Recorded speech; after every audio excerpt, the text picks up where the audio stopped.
The gunshot that shattered the spring evening had nothing to do with Xavier Cole, but it changed his life just the same.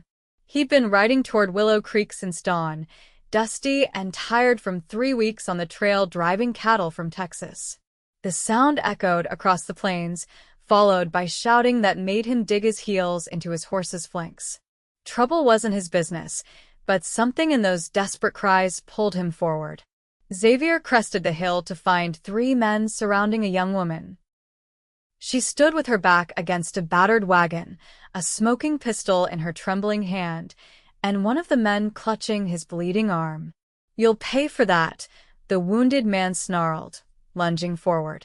Xavier drew his Colt and fired a warning shot into the air. "I believe the lady has made her point clear, gentlemen." 3 heads snapped toward him. The woman's gaze followed, relief and wariness battling in her expression. "This ain't your concern, cowboy," the tallest of the 3 called out. "Move along." Xavier guided his horse closer, keeping his weapon trained on them. "I'm making it my concern." His voice remained calm, though his heart hammered against his ribs. 3 against 1 hardly seemed sporting. The wounded man spat on the ground. "She's just a dance hall girl who stole from us. Not worth the bullet you'd waste defending her." Xavier studied the woman more carefully. She wore a simple traveling dress, dusty from the road. Her dark hair had escaped its pins to frame a face both defiant and frightened. She didn't look like any dance hall girl he'd ever seen. "That true, miss?" Xavier asked. "I've never stolen anything in my life," she replied, her voice stronger than her trembling hand suggested. "These men tried to force themselves on me when I refused their propositions." The tallest man laughed. "Propositions? That's fancy talk for a girl who dances for pennies. She ain't worth a nickel, mister. Just ride on." Something in Xavier's chest tightened. He'd seen that look before in the eyes of people whose worth others had decided without knowing a thing about them. He'd worn that look himself as a half-Mexican boy in Texas. "She's worth every dollar I've got," Xavier said quietly, cocking his pistol. "And that's a sight more than you 3 put together. Now back away from the lady's wagon." The wounded man looked ready to argue, but the tallest one, seemingly their leader, assessed Xavier with narrowed eyes. Whatever he saw made him step back. "Come on, boys. She ain't worth getting shot over." He gestured to his companions, and they began backing away. "You'll regret this, cowboy. You don't know what you're getting into." Xavier kept his gun trained on them until they mounted their horses and disappeared over the ridge. Only then did he holster his weapon and turn to the woman, who had lowered her pistol but still gripped it tightly. "Are you hurt, miss?" She shook her head, then squared her shoulders. "I'm Beatrice Ward, and I thank you for your help, Mr. Cole." Xavier Cole. He dismounted, keeping a respectful distance. "Where are you headed, Miss Ward?" "Willow Creek. I'm to teach at the new school." Her chin lifted slightly. "I'm not what they said." Xavier nodded. "I figured as much. School teachers don't generally dance for pennies." A small smile touched her lips. "No, they teach for pennies instead." The unexpected humor surprised a laugh from him. "Fair point. Those men likely won't return, but Willow Creek's still a few miles off. Would you allow me to escort you the rest of the way?" Beatrice hesitated, studying him with intelligent eyes. "Why would you do that, Mr. Cole?" "You don't know me." "Let's just say I've seen enough people judged unfairly." He glanced at the setting sun.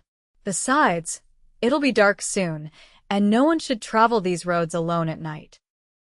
After a moment's consideration, she nodded. "I would appreciate the company, Mr. Cole." Xavier retrieved his horse and walked alongside her wagon as she took the reins. The evening was growing cool, the first stars appearing in the darkening sky. He found himself watching her profile more than the road ahead. "What brings you to Willow Creek, Mr. Cole?" she asked after they'd traveled in silence for a while. "Looking for work. I've been driving cattle up from Texas, but I'm hoping to find something more permanent." You don't strike me as a man who stays in one place long. Xavier smiled faintly. I've been moving since I was 16. Maybe it's time to see what standing still feels like. They talked easily as they made their way toward town. Beatrice spoke of her teaching position in St. Louis and her decision to answer the advertisement for a schoolteacher in Willow Creek. Xavier found himself telling her about growing up in Texas, though he carefully avoided mentioning the troubles that had started him drifting in the first place. When the lights of Willow Creek finally appeared in the distance, Xavier felt an unexpected disappointment. Their journey was ending too soon. That's the town, he said, pointing to the cluster of buildings ahead. Where will you be staying? The advertisement mentioned boarding house arrangements until the teachers' quarters are completed. Xavier nodded. I know the place. Mrs. Holloway runs it. She's a good woman. As they entered the main street, Xavier was conscious of the stares they attracted. A woman driving a wagon with a dusty cowboy walking alongside wasn't an uncommon sight, but strangers always drew attention in small towns. He guided her to a neat two-story building with a sign reading Holloway Boarding House. Before they reached it, a burly man with an impressive mustache stepped into their path. You must be Miss Ward, he said, ignoring Xavier completely. We expected you yesterday. There were delays on the road, Beatrice replied. Are you Mr. Thompson? The man nodded. President of the school board. We've arranged your boarding with Mrs. Holloway. His gaze finally shifted to Xavier, cool and assessing. And who might this be? This is Mr. Cole. He kindly escorted me the final miles after I had some trouble on the road. Thompson's expression didn't warm. Well, we appreciate your assistance, Cowboy, but we'll take care of our schoolteacher from here. Xavier tipped his hat. Of course. Good evening, Miss Ward. Mr. Thompson. He turned to leave, but Beatrice called after him. Mr. Cole. When he looked back, she smiled. Thank you. He nodded once and led his horse toward the livery stable. He needed a place to sleep and a hot meal, though he suspected the memory of Beatrice Ward's smile would keep him warmer than either. The Golden Spur Saloon provided both food and information. Xavier sat at a corner table, listening more than talking as the locals discussed everything from cattle prices to the new schoolteacher's arrival. He learned that Willow Creek was growing fast, that the three men who'd accosted Beatrice were likely Jed Morgan and his troublemaking friends, and that the town had recently struck a deal with the railroad that promised to bring prosperity. You looking for work, Cowboy? The question came from a gray-haired man who introduced himself as Frank Wilson, owner of the largest ranch in the area. I might be, Xavier replied, setting down his coffee cup. Could use a good hand who knows cattle, especially with the railroad coming. Planning to increase my herd considerably. I know cattle, Xavier said. Been driving them since I was a boy. Wilson nodded approvingly. Come by the Rocking W tomorrow if you're interested. 6 miles west of town. Xavier thanked him and was considering whether to spend money on a proper room or save his funds and sleep in the livery when the saloon doors swung open. Jed Morgan strutted in, his arm bandaged, flanked by the same 2 men who'd been with him earlier. His gaze swept the room until it landed on Xavier, and his face darkened. Well, look who's here. The knight in dusty leather. Morgan's voice carried across the saloon, silencing conversations. Defending a woman you know nothing about. Xavier siga inwardly. He hadn't come looking for trouble, but it seemed to have found him regardless. I know enough, he said quietly. Morgan moved closer, his companions spreading out behind him. Do you now? Did she tell you she was run out of St. Louis? That she's damaged goods? Xavier kept his expression neutral, though anger stirred in his gut. A man who accosts a woman on an open road doesn't strike me as a reliable source of information. Several patrons chuckled, which only darkened Morgan's expression. My cousin works for the family that employed her in St. Louis. Says she was dismissed for immoral behavior with the master of the house.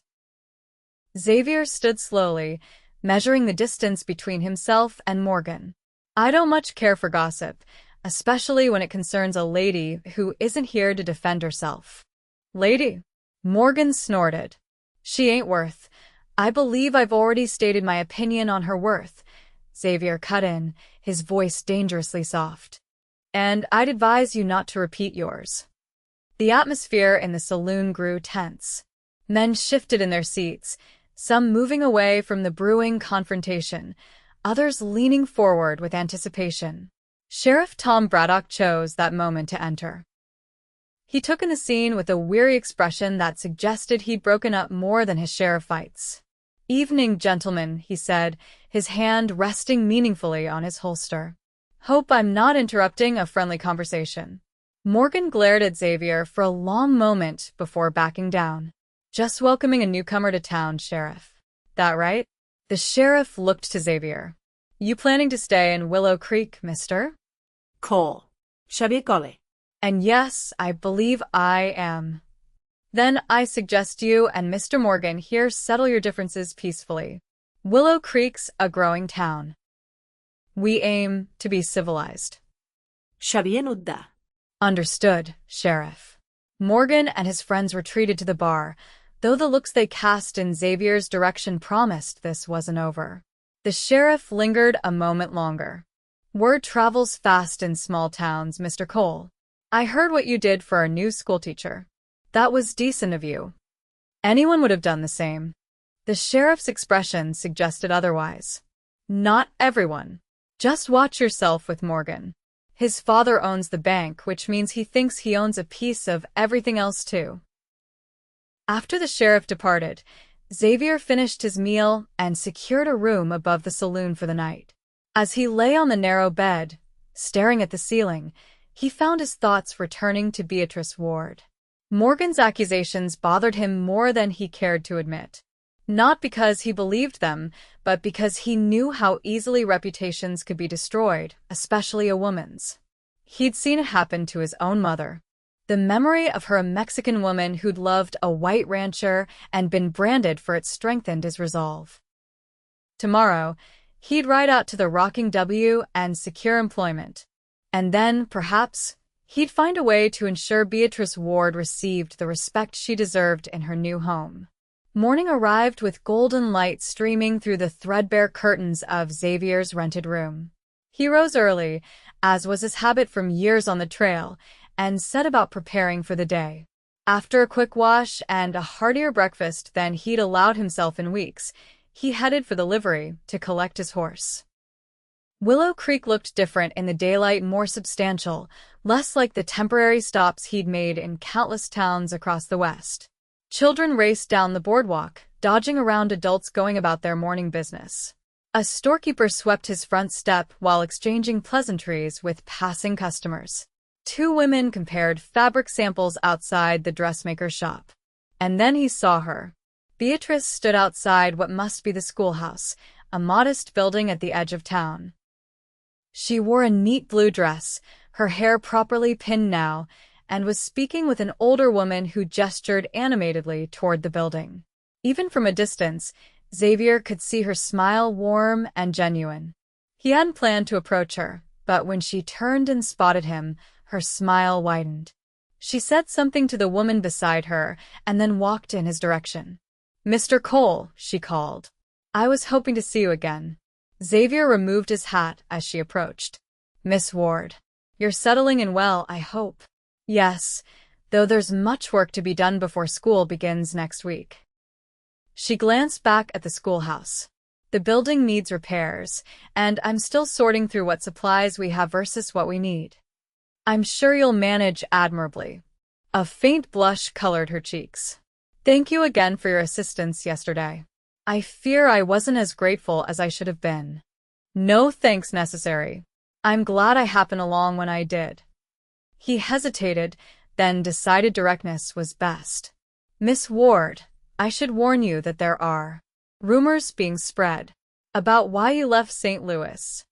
Her expression stiffened, and something like resignation settled in her eyes. "I see.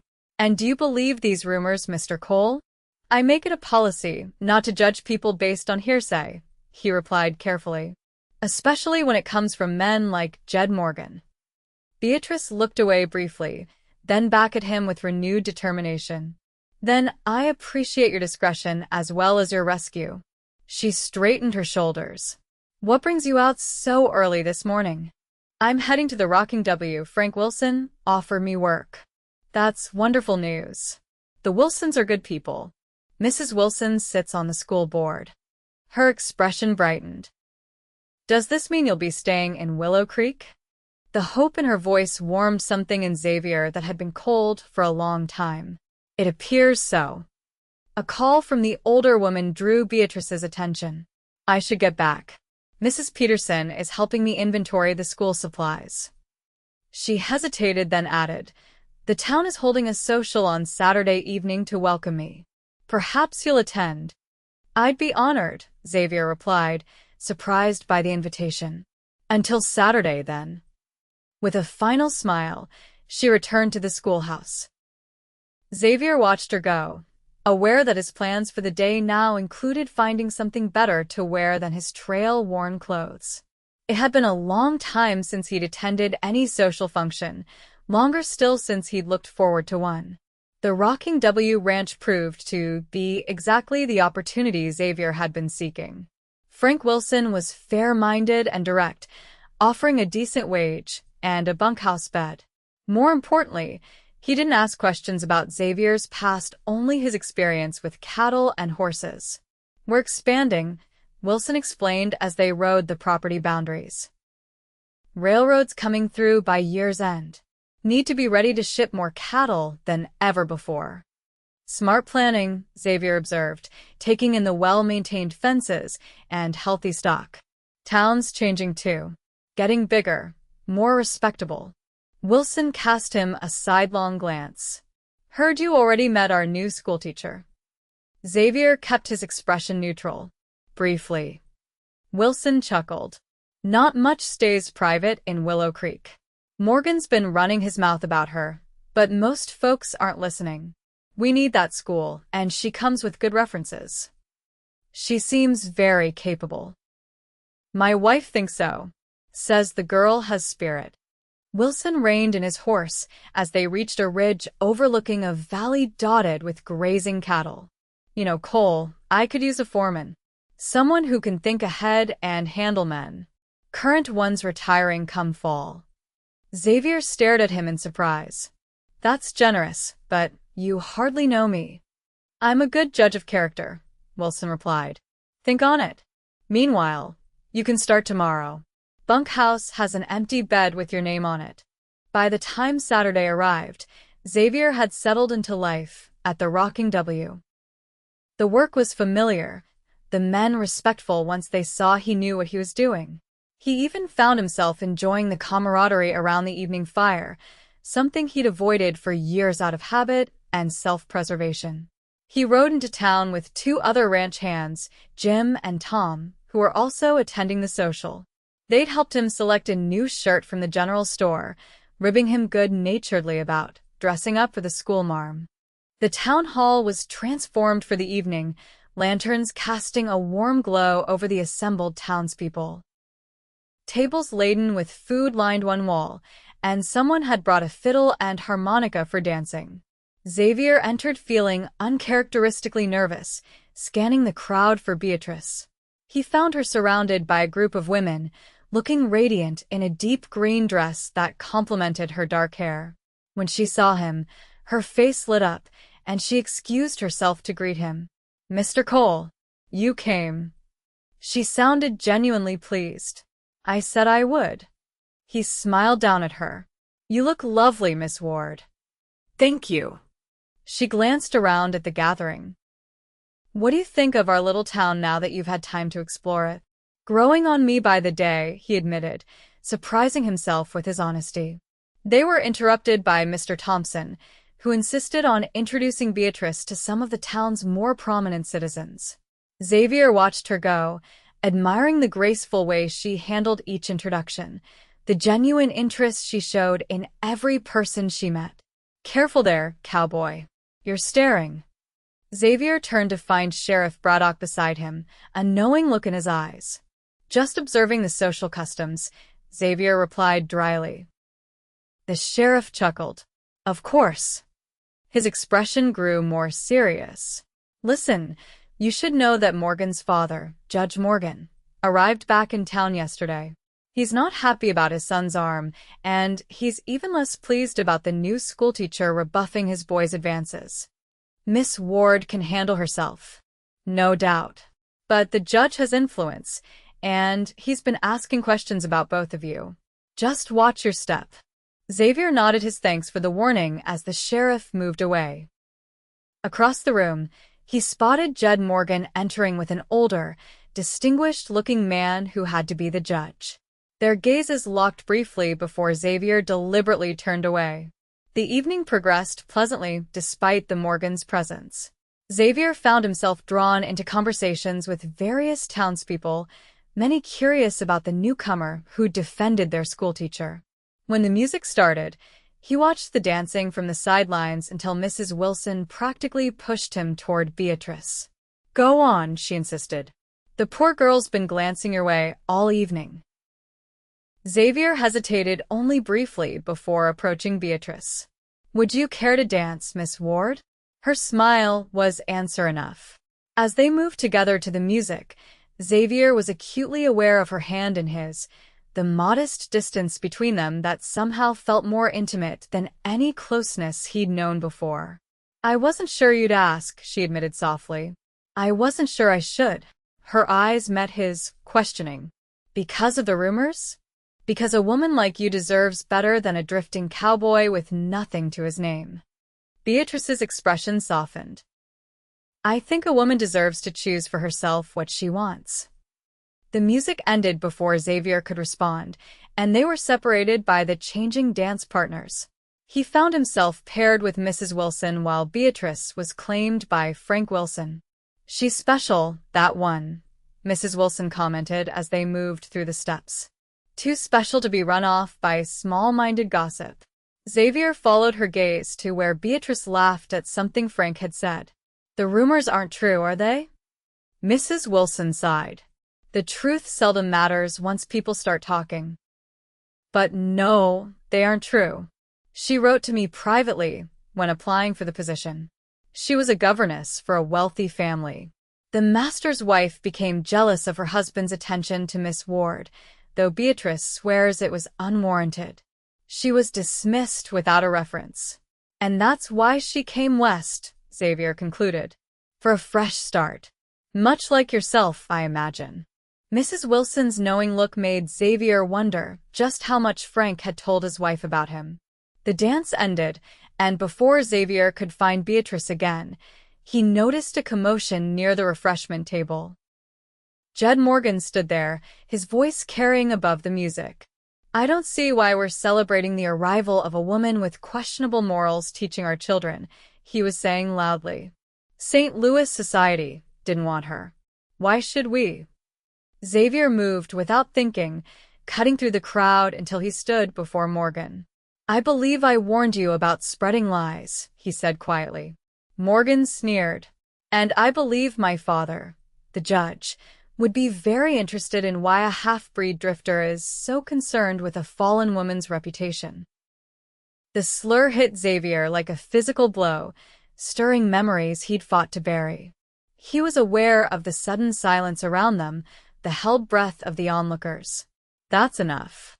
Beatrice's voice cut through the tension as she stepped between them. "Mr. Morgan, I don't know what grudge you hold against me, but I won't allow you to insult Mr. Cole or disrupt this gathering." "The truth isn't an insult, Miss Ward," Morgan replied. "People deserve to know who's teaching their children." "Yes, they do." Beatrice's voice remained steady. "They should know I graduated top of my class at the Boston Female Seminary, that I've taught children from 5 to 15 years of age, that I believe education is the foundation of a civilized society." She looked around at the assembled townspeople. "Judge me on those truths, not on malicious gossip." A smattering of applause began, led by Mrs. Wilson, and spread through the room. Morgan's face flushed with anger and embarrassment. "This isn't over," he muttered before storming out, his father following with a cold glare at both Beatrice and Xavier.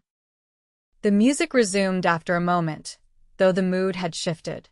Xavier touched Beatrice's elbow gently. "Are you all right?" She nodded, though her confident demeanor had faltered once Morgan left. "I'm fine, though I think I've had enough excitement for one evening." "I'll walk you back to the boarding house," Xavier offered. Outside, the night air was cool and refreshing after the crowded hall. They walked in silence for a while, Beatrice's arm linked through Xavier's. "You didn't have to defend me again," she said finally. "I know. What he called you was nothing I haven't heard before." Xavier's tone made it clear he didn't wish to discuss it further. Beatrice accepted his reticence with a nod. "People will talk about us now." They were already talking. He glanced down at her. "Does that bother you?" "It should," she admitted. "A schoolteacher must be above reproach. But strangely, I find I care less than I expected." They reached the boarding house too soon. Beatrice turned to face him on the porch, her expression serious in the moonlight. "Thank you for coming tonight, Xavier." It was the first time she'd used his given name, and the sound of it on her lips made his heart beat faster. "It was my pleasure, Beatrice." She smiled then, a genuine smile that reached her eyes. "Good night." "Good night." He waited until she was safely inside before turning away, his thoughts more tangled than they'd been in years. The weeks that followed settled into a rhythm. Xavier proved his worth at the Rocking W, earning the respect of the ranch hands and the trust of Frank Wilson. He rode into town when he could, often timing his visits to coincide with the end of the school day. Sometimes he would help Beatrice repair a broken desk or hang a map on the schoolhouse wall. Other times they would simply walk together, talking about books, ideas, or the changing seasons. Beatrice, meanwhile, had won over most of the townspeople with her dedication to her students and her genuine interest in the community. Even those who had initially been swayed by the Morgans' rumors found it difficult to maintain their suspicions in the face of her obvious competence and kindness. Not that the Morgans had given up. Judge Morgan found reasons to inspect the school frequently, pointing out every minor infraction of town regulations. Jed made it a point to create disturbances whenever Beatrice and Xavier were seen together in public. "He's just bitter because you chose a ranch hand over the banker's son," Mrs. Holloway told Beatrice one evening at dinner. "I haven't chosen anyone," Beatrice protested, though her blush betrayed her feelings. Mrs. Holloway merely smiled knowingly. "Of course not, dear." As summer turned to autumn, the railroad construction brought more changes to Willow Creek. New businesses opened, more families arrived, and the school expanded from 12 students to 20. Xavier, now effectively serving as the Rocking W foreman despite no official appointment, found himself increasingly responsible for preparing the ranch for the coming changes. One crisp October afternoon, he rode into town with a specific purpose in mind. He'd been saving his wages carefully, and now he made his way to the jeweler's shop that had opened the previous month. "Looking for something special, Mr. Cole?" the jeweler asked with a knowing smile. "A ring," Xavier confirmed, feeling simultaneously nervous and more certain than he'd ever been about anything. He selected a modest gold band with a small sapphire that reminded him of Beatrice's eyes. It wasn't extravagant, but it was the best he could afford, and he hoped it would be enough. With the ring safely in his pocket, Xavier headed toward the schoolhouse. Classes would be ending soon, and he planned to ask Beatrice to accompany him on a ride the following day somewhere private where he could speak his heart. As he approached, he noticed Judge Morgan's buggy outside the school. Concern prickled at the back of his neck. The judge rarely came to the school alone. Usually, he sent the town clerk for official business. Xavier quickened his pace, arriving just as raised voices became audible from inside the building. He entered quietly to find Judge Morgan standing over Beatrice at her desk, his expression thunderous. "Completely inappropriate influence on impressionable minds," the judge was saying. The school board will have no choice but to reconsider your position. Beatrice's face was pale, but her voice remained steady. On what grounds, Judge Morgan? My students are thriving. Their parents are pleased with their progress. On grounds of moral turpitude, Morgan replied coldly. Specifically, your ongoing association with a man of questionable character and mixed blood. Xavier's hands clenched into fists, but he forced himself to remain still. This was Beatrice's battle to fight, and he wouldn't undermine her authority in her own classroom. Mr. Cole's character is beyond reproach, Beatrice said, rising to her feet. As for his heritage, I wasn't aware that was a criterion for friendship in Willow Creek. Don't play innocent, Miss Ward. Everyone knows it's more than friendship you seek with that cowboy. Morgan's voice dripped with disdain. Perhaps such associations were acceptable in St. Louis, but here, Xavier interrupted, finally stepping forward, a person is judged by their actions, not by gossip or prejudice. At least, that's what Frank Wilson tells me, and he sits on your school board as well, Judge. Morgan whirled around, his face darkening further at the sight of Xavier. This is a private conversation, Cowboy. In a public schoolhouse, Xavier countered, moving to stand beside Beatrice. And it sounds to me like you're threatening Miss Ward's position without any authority from the full board. The judge's mouth thinned to a hard line. This isn't over. The board meets next week, and I intend to present my concerns formally. He gathered his hat and gloves. Good day, Miss Ward. Mr. Cole. After he left, Beatrice sank back into her chair, the composed facade crumbling. He's going to try to have me removed. Xavier knelt beside her desk. He can try. But Wilson won't stand for it, and neither will half the parents in town. He covered her hand with his. Beatrice, you've earned their respect. Don't let Morgan make you doubt that. She looked at him with eyes that held both fear and determination. It's not just my position I'm worried about. He threatened you too, Xavier. Said he'd been making inquiries about your past. A cold weight settled in Xavier's stomach. He'd been careful over the years, never staying in one place long enough for his history to catch up with him. But Judge Morgan had connections, and if he was determined enough. My past is my concern, he said firmly. Not yours. It became mine the moment he used it against me, Beatrice replied, her fingers tightening around his. Xavier, I don't care what happened before you came to Willow Creek. But I need to know if there's something he could use to hurt you. Xavier hesitated, the weight of the ring in his pocket suddenly heavy as lead. This wasn't how he'd planned to have this conversation. But if Morgan was digging, it was only a matter of time before the truth emerged, and Beatrice deserved to hear it from him first. Not here, he said finally. Can you meet me tomorrow? We could ride out to the lake. Beatrice studied his face, concern evident in her eyes. Yes. After school. Xavier nodded and rose to his feet. The proposal he'd planned would have to wait.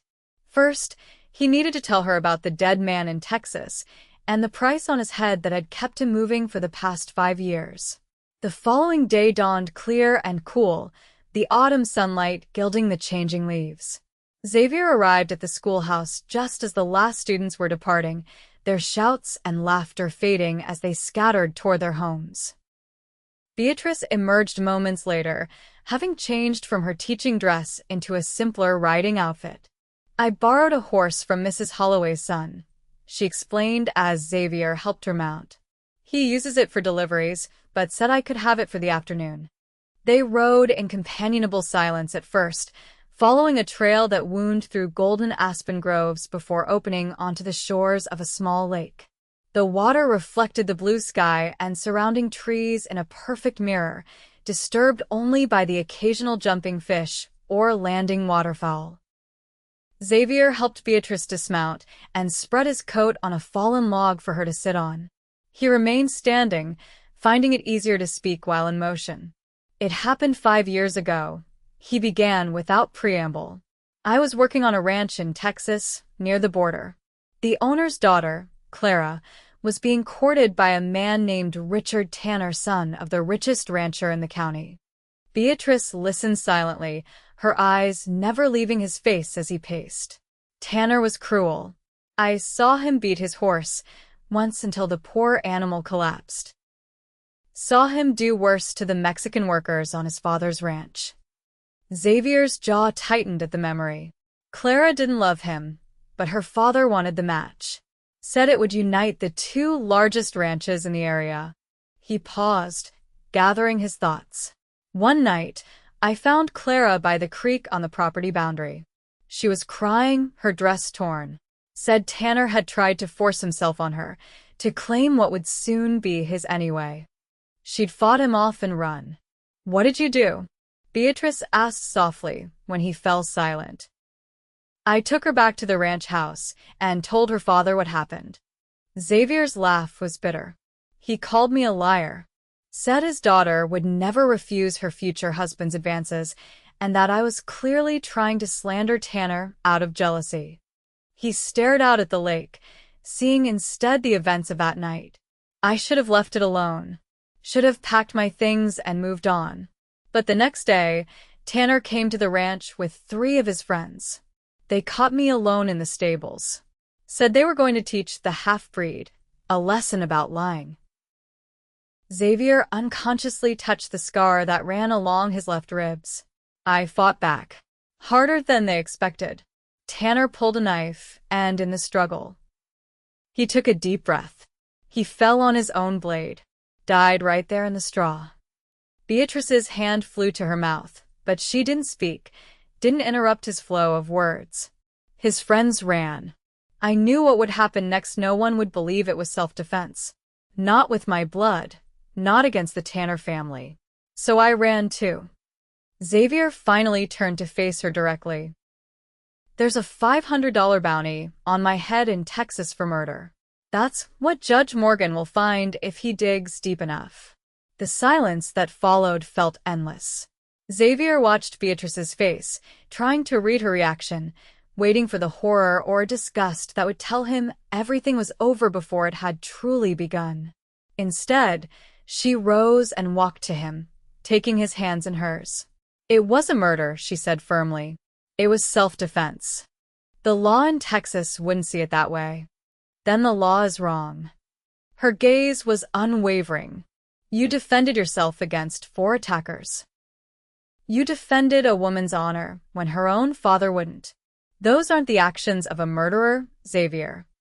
The weight that had pressed on his chest for 5 years eased slightly at her words. "Morgan won't see it that way either. He'll use it to run me out of town. Or worse, contact the authorities in Texas. Then we'll fight him," Beatrice said with surprising fierceness. Together. "Frank Wilson has influence too. And the truth matters, Xavier." He looked down at their joined hands, marveling at the strength in her slender fingers. "I've been running so long, I'm not sure I remember how to stand and fight. Then I'll remind you." She reached up to touch his face gently. "You're not alone anymore." The tenderness in her touch undid him. Xavier pulled her close, one hand cradling the back of her head as he kissed her with all the emotion he'd been holding back for months. Beatrice responded immediately, her arms winding around his neck as she pressed herself against him. When they finally broke apart, both breathless, Xavier rested his forehead against hers. "I came to town yesterday to ask you to marry me," he confessed. "Had the ring and everything. Then Morgan happened." Beatrice's eyes widened. "You were going to propose?" Xavier nodded, suddenly uncertain. "Is it too soon?" "Too much." Her laugh was like sunshine breaking through clouds. "Xavier Cole, are you going to let Judge Morgan dictate when you can propose to me?" He couldn't help but smile at her challenge. "I suppose not." Stepping back slightly, he reached into his pocket and withdrew the small ring. It looked simpler in the daylight than it had in the jeweler's shop, and he hesitated. "It's not much, show me," Beatrice insisted. Xavier opened his palm to reveal the gold band with its modest sapphire. "Beatrice Ward, I know I have little to offer besides myself and whatever future we can build together. But if you'll have me, I promise to love you, protect you, and stand beside you for all my days." Tears filled her eyes as she held out her trembling hand. "Yes," she whispered as he slid the ring onto her finger. "Yes, Xavier." Their second kiss was gentler, but no less profound. When they parted, Xavier kept her close, unwilling to break the spell of the moment. "Morgan will fight this," he warned. "He'll try to use my past, your reputation, anything to keep us apart." "Let him try," Beatrice replied, her eyes flashing with determination. "We know the truth. And I believe the people of Willow Creek will stand with us, when they know it too." Xavier wasn't entirely convinced, but Beatrice's faith was contagious. Together, they mounted their horses and rode back toward town, hands reaching for each other whenever the trail allowed. What they didn't know was that Judge Morgan had already set his plan in motion. While they were by the lake, pledging their lives to each other, a telegram was making its way to the sheriff's office in Austin, Texas, inquiring about a Mexican-American cowboy wanted for murder. The news of their engagement spread through Willow Creek with remarkable speed.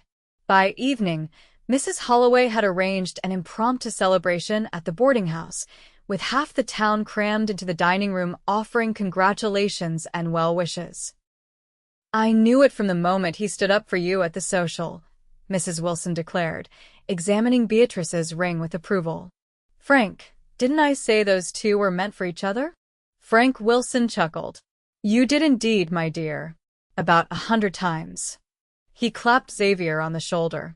"You've chosen well, Cole. And so has she." Not everyone shared the Wilsons' enthusiasm. Several parents whispered concerns about the schoolteacher marrying so quickly and to a man with an uncertain past. Judge Morgan and his son were conspicuously absent from the gathering, though their absence felt more threatening than reassuring. Sheriff Braddock pulled Xavier aside during the celebration. "Heard Judge Morgan sent some telegrams today," he said quietly. "Don't know what about, but he seemed mighty pleased with himself." Xavier stomach tictanat. "Thanks for the warning. Look, Cole, I don't know what's between you and the Morgans, but be careful. The judge doesn't lose gracefully." The school board meeting was scheduled for the following Wednesday. In the days leading up to it, Xavier and Beatrice presented a united front to the town, attending church together on Sunday and walking openly arm in arm down the main street. Frank Wilson made it known that he fully supported Xavier as his new foreman and the marriage to Beatrice. The night before the meeting, Xavier stayed late at the schoolhouse, helping Beatrice prepare her defense against whatever charges Morgan might bring. "I've collected letters from all the parents," she said, organizing papers on her desk. 20 testimonials about the children's progress. "And Mrs. Wilson has prepared a statement about my character and qualifications." Xavier admired her methodical approach. "You've thought of everything." "Not everything." Beatrice looked up at him, worry creasing her brow. "I can defend my teaching, Xavier. But if the judge reveals your past, then I'll face it," he said firmly. "I've been running long enough." They worked late into the evening, going over every possible argument and counterargument. When they finally left the schoolhouse, the moon was high, casting long shadows across the empty street. Xavier walked Beatrice to the boarding house, both of them too preoccupied with the coming confrontation to notice the figure watching from the shadows of the alley across the street. The school board meeting was held in the town hall, the same space where the welcome social had taken place months earlier. Now, instead of music and laughter, the room was arranged with a long table at the front where the 5 board members sat: Judge Morgan, Frank Wilson, Mrs. Wilson, Reverend Hayes, and Mr. Thompson. Most of the town had turned out for the meeting, packing the rows of chairs and standing along the walls. Xavier sat in the front row beside Mrs. Holloway, who patted his hand reassuringly. Beatrice stood before the board, her posture straight and her expression composed despite the tension evident in her shoulders. Judge Morgan called the meeting to order with a sharp rap of his gavel. "We are gathered to discuss concerns regarding the continued employment of Miss Beatrice Ward as teacher of Willow Creek School," he announced. "I have raised serious questions about Miss Ward's moral character and suitability as an influence on our children." Frank Wilson immediately spoke up. "Before we proceed, I'd like to note for the record that Judge Morgan has not shared these alleged concerns with the rest of the board prior to this meeting, which is contrary to our usual procedure." A murmur ran through the crowd. The judge's mouth tightened, but he inclined his head. "Noted, Mr. Wilson. I felt the matter was of sufficient urgency to warrant immediate attention." He turned his cold gaze on Beatrice. "Miss Ward, it has come to my attention that you were dismissed from your previous position in St. Louis under a cloud of impropriety. Furthermore, you have now aligned yourself with a man who is, if I may," Beatrice interrupted, her voice clear and strong. "I have here letters from every parent of every child I teach, attesting to my abilities and character." She placed the stack of papers on the table. "I also have a letter from my former employer in St. Louis, explaining that I left their service with their full blessing to pursue better opportunities." She withdrew an envelope from her pocket and handed it to Reverend Hayes, who opened and read it with raised eyebrows before passing it to the other board members. "This appears to be in order," the Reverend said, looking confused. "Mrs. Harrington speaks very highly of your service to her family." Judge Morgan seemed momentarily taken aback, but he rallied quickly. "That contradicts the information I received. However, even if we set aside the question of your previous employment, there remains the matter of your association with Mr. Cole." Xavier tensed, preparing to stand, but Beatrice's voice cut through the room again. "My engagement to Mr. Cole is a personal matter, not a professional one. However, since you've chosen to make it relevant, I will say this. Xavier Cole is a man of integrity, courage, and kindness. The children of this town would be fortunate to have such an example of character in their community." Her defense of him, spoken so publicly and with such conviction, filled Xavier with a pride and love so intense it was almost painful. Judge Morgan's expression darkened. "Pretty words, Miss Ward. But do you know who you're really defending? Do you know what your fiancé did before he conveniently appeared in Willow Creek?" The moment had come. Xavier stood, drawing all eyes to him. "Why don't you tell them, Judge Morgan, since you've gone to such lengths to uncover my past?" The judge's smile was cold as he produced a paper from his jacket pocket. "I have here a telegram from the sheriff of Travis County, Texas. It confirms that one Xavier Cole is wanted for the murder of Richard Tanner, son of prominent rancher George Tanner, 5 years ago." He looked around the room with satisfaction. "The man you've all welcomed into your community, the man our schoolteacher intends to marry, is a fugitive and a killer." The shocked gasps and murmurs that swept through the room were exactly what Morgan had hoped for. Xavier kept his gaze steady, focusing on Beatrice, who hadn't flinched or turned away. "Is this true, Mr. Cole?" Reverend Hayes asked, his expression troubled. "It's true that Richard Tanner died during a fight with me," Xavier replied calmly. "It's not true that I murdered him." And then, to everyone's surprise, Frank Wilson stood up. "I think we should hear Mr. Cole's full account before passing judgment. Don't you agree, Judge?" Judge Morgan looked like he wanted to object, but with all eyes on him, he reluctantly nodded. "Very well. Let's hear this." Explanation. Xavier moved to stand beside Beatrice, drawing strength from her presence as he recounted the events in Texas Clara's assault, his confrontation with her father, and the fight in the stables that ended with Tanner's death. "I didn't stay for a trial because I knew what would happen to a half-Mexican cowhand accused of killing the son of the most powerful man in the county," he concluded. "I've been moving ever since, never staying long enough to put down roots. Until Willow Creek. Until Beatrice." The silence that followed his story was heavy with tension. Xavier could see people processing, judging, deciding whether to believe him. Then, to everyone's astonishment, Sheriff Braddock spoke from the back of the room. "I received a telegram of my own this morning." He walked forward, a paper in his hand. "From Clara Tanner, now Clara Jenkins, in response to my inquiry." Judge Morgan stood abruptly. "This is highly irregular, Sheriff. What business did you have interfering in board matters?" "My business is justice, Judge. And something about your sudden interest in Cole's past didn't sit right with me." The sheriff handed the telegram to Reverend Hayes.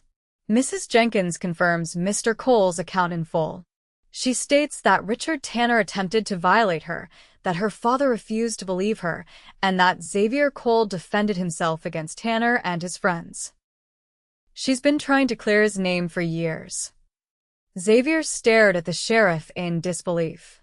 "You contacted Clara?" "Seemed the fastest way to get to the truth," Braddock replied with a shrug. "Figured if anyone knew what really happened, it would be her." The Reverend read the telegram aloud, his voice growing stronger with each sentence that corroborated Xavier's story. When he finished, the room erupted in conversation, the tide of opinion visibly turning. Judge Morgan's face had gone from confident to thunderous.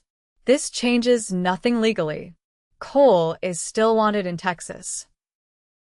"Actually," the sheriff continued, "Mrs. Jenkins also writes that her new husband is a lawyer who's been working to have the charges dismissed.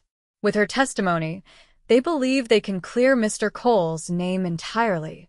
Frank Wilson stood again, addressing his fellow board members. "I move that we dismiss all concerns regarding Miss Ward's employment and affirm her position as Willow Creek's schoolteacher." "Seconded," Mrs. Wilson said immediately. "All in favor?" Reverend Hayes asked. For hands raised. Only Judge Morgan kept his down, his expression one of barely contained fury. "Motion carries," the Reverend announced. "Miss Ward will continue as our teacher, with the board's full confidence." The crowd's reaction was immediate and overwhelmingly positive. People surged forward to congratulate Beatrice and shake Xavier's hand. In the chaos, no one noticed Judge Morgan and his son slip out of the hall, their defeat complete, but their resentment undiminished. Xavier found himself surrounded by well-wishers, including several men who had been standoffish before. Frank Wilson clapped him on the back. "You should have told me sooner, son. I've got connections in Texas, too." "I've spent too long not trusting anyone," Xavier admitted. "Well, that changes now." Wilson gestured to where Beatrice was accepting congratulations from her students' parents. "You've got a future to build, and a whole town behind you." Later, when the crowd had dispersed and the excitement had died down, Xavier and Beatrice walked together in the moonlight, her hand securely in his. "I still can't believe the sheriff contacted Clara," Xavier said, shaking his head in wonder. "I can," Beatrice replied. "He's observed you for months, Xavier.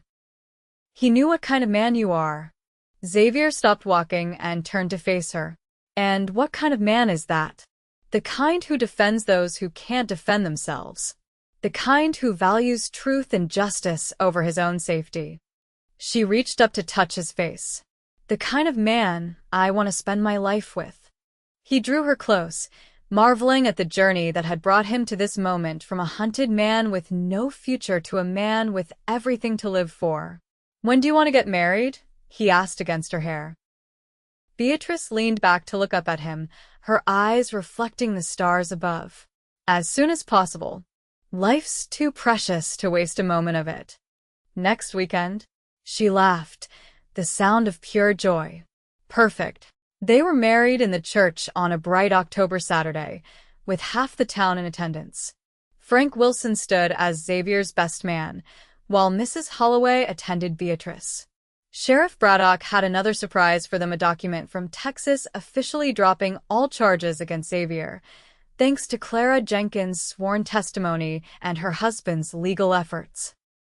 "Consider it a wedding present," the sheriff said with a wink.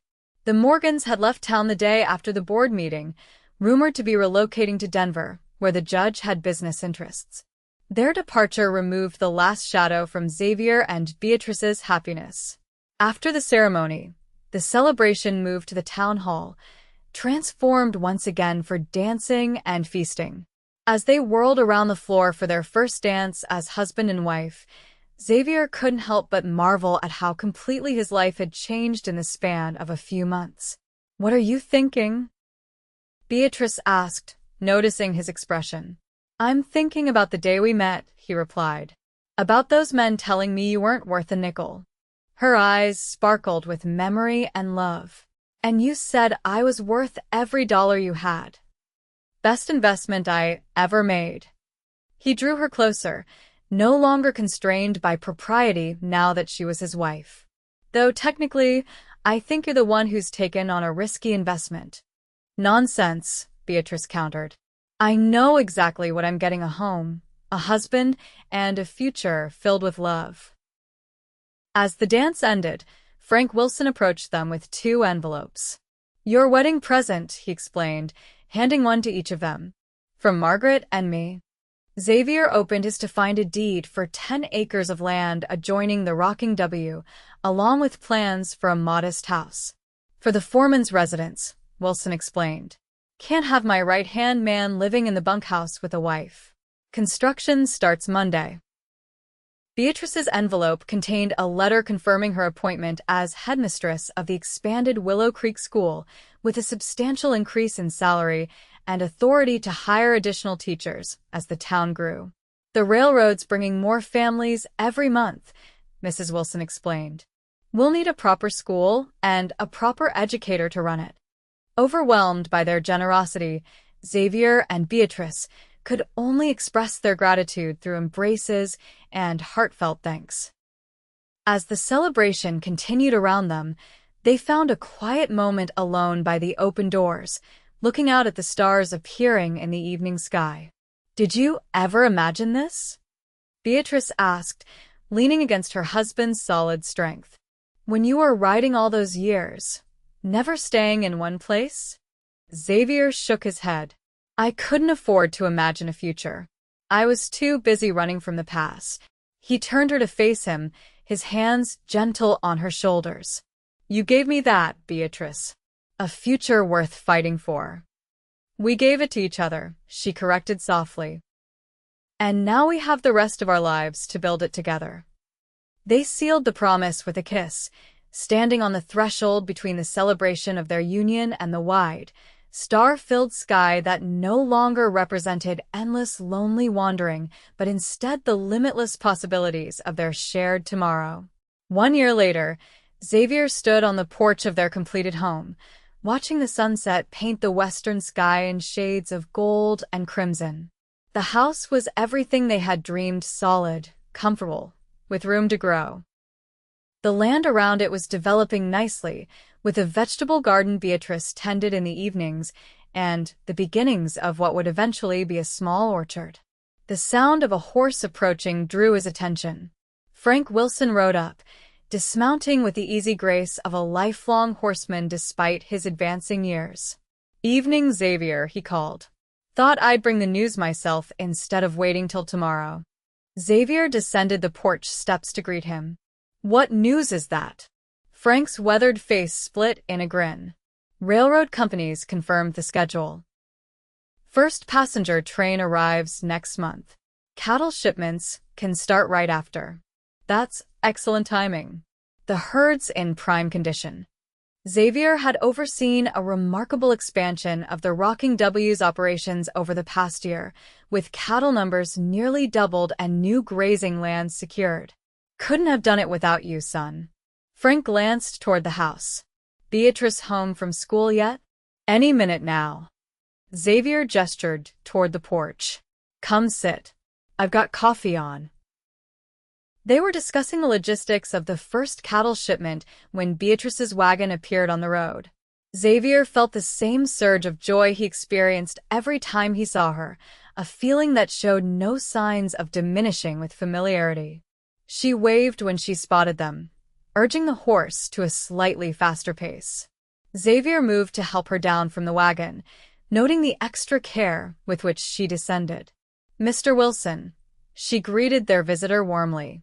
"What brings you out our way?" As Frank shared his news about the railroad, Xavier kept his arm around his wife's waist, his hand resting lightly over the gentle swell of her stomach that was just becoming noticeable beneath her dress. Their child due in the spring was yet another blessing in a year filled with them. Willow Creek had grown rapidly, transforming from a sleepy settlement into a bustling town. The school now had 3 teachers besides Beatrice, and plans were underway for a proper 2-story schoolhouse to replace the original building. After Frank departed, Xavier and Beatrice sat together on the porch swing he had built for her birthday, watching the last light fade from the sky as the first stars appeared. "How are you feeling?" he asked, his hand gentle on her stomach. "Wonderful," she replied, resting her head on his shoulder. "Tired, but wonderful. You're doing too much. Between the school and the house, I'm exactly where I want to be, doing exactly what I love," Beatrice interrupted. "With the people I love." Xavier couldn't argue with that sentiment. He felt the same contentment, the same sense of rightness in his place in the world. After years of drifting, he had found his true home not just in Willow Creek or in the house they had built together, but in Beatrice herself and the family they were creating. "Do you ever think about that day by the wagon?" Beatrice asked suddenly. "When we first met?" Xavier smiled at the memory. "Often." "Why?" "I was just thinking about what those men said, about me not being worth a nickel." She turned to look at him, her eyes reflecting the emerging starlight.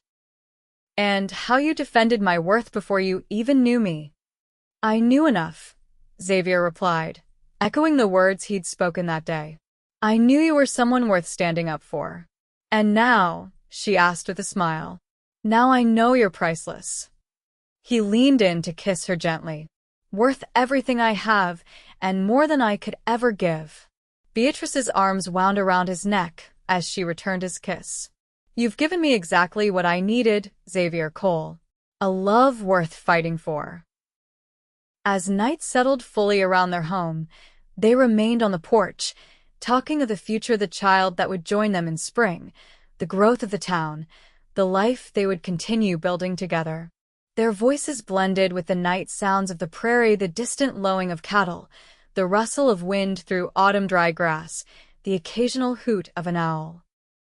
For Xavier, who had spent so many years listening to these sounds alone beside countless solitary campfires, they now formed the perfect backdrop to the greatest gift he had ever received, the chance to love and be loved, to belong somewhere and to someone, to build a future rather than run from the past.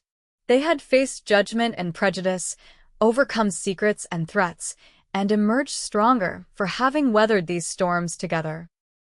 In a land where a person's worth was often measured by their background or bank account, they had discovered the true value of standing by one another, of seeing beyond surface judgments to the heart within.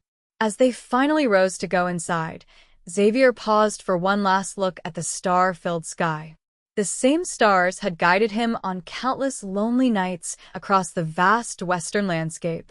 Now they watched over the home he had found, the life he had built, and the love that had given him something he'd never thought possible, a place where he truly belonged. Worth every dollar, indeed, and infinitely more.